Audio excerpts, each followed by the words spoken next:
Bismillahirrahmanirrahim. Assalamualaikum warahmatullahi wabarakatuh. Alhamdulillah wassalatu wassalamu ala Rasulillah ba'd. Saya Ahmad Zain An-Najah dalam kesempatan ini menjelaskan tentang Islamofobia. Islamofobia telah dideklarasikan pada sidang Majelis Umum PBB pada tanggal 15 Maret 2022 akibat terjadi serangan yang mematikan di Selandia Baru yang memakan korban 51 orang muslim yang sedang sholat di masjid. Maka muncullah deklarasi penghapusan Islamofobia.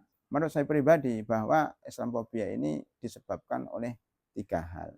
Yang pertama, karena kesalahpahaman terhadap ajaran Islam. Banyak orang yang memahami ajaran Islam adalah ajaran kekerasan, ajaran teroris, ajaran yang tidak toleran terhadap pemeluk agama yang lain. Dan ini salah, harus jelaskan bahwa Islam adalah rahmatan lil alamin.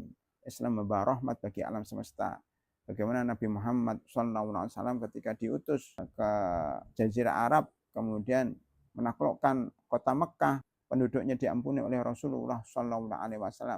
Bagaimana Amr bin As, seorang sahabat yang dikirim ke Mesir, ya, menaklukkan kerajaan Romawi, di mana para penduduknya justru mendukung umat Islam karena mereka mengetahui bahwa Islam itu membawa ajaran yang damai. Begitu juga Salahuddin Al-Ayyubi ketika menaklukkan kota Palestina atau Baitul Maqdis, ya, Masjidil Aqsa, tidak banyak membunuh orang, justru mereka dimaafkan, bahkan orang jahat pun dimaafkan. Ini menunjukkan Islam ada rahmatan alamin, di mana ada penduduk mayoritas muslim di dunia sampai sekarang itu agama lain tenang. Di Indonesia agama lain tenang, di Malaysia agama lain tenang, di beberapa belahan dunia, di Saudi Arabia, di Pakistan, di Bangladesh, hampir seluruh pemeluk agama yang lain merasa tenang karena Islam ternyata benar-benar rahmatan alamin.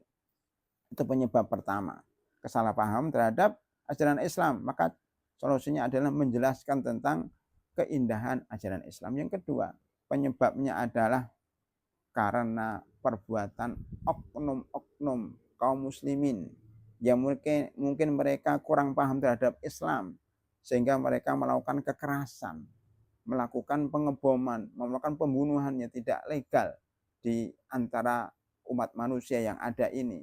Sehingga dipahami oleh banyak orang bahwa semua umat Islam seperti itu.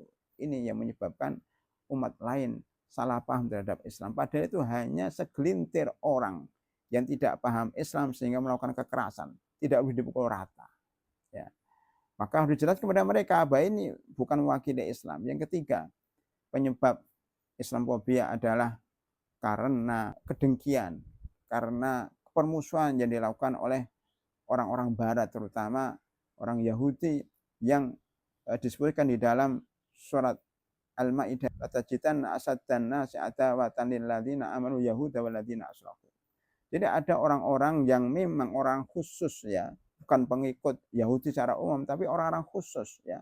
Zionisme kalau boleh dikatakan, orang-orang khusus yang memang di dalam hatinya ada kedengkian, mereka kepengen, ya, menghapuskan Islam, kepengen menyiapkan Islam karena masalah politik, geopolitik yang kemudian membuat media, membuat selebaran-selebaran, membuat berita-berita yang tidak benar terhadap Islam.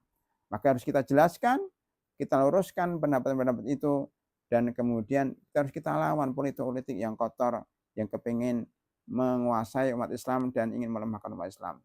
Maka marilah kita bersama-sama meringati penghapusan Islamofobia ini bersama Gerakan Nasional Anti Islamofobia. Mudah-mudahan bermanfaat. Assalamualaikum warahmatullahi wabarakatuh.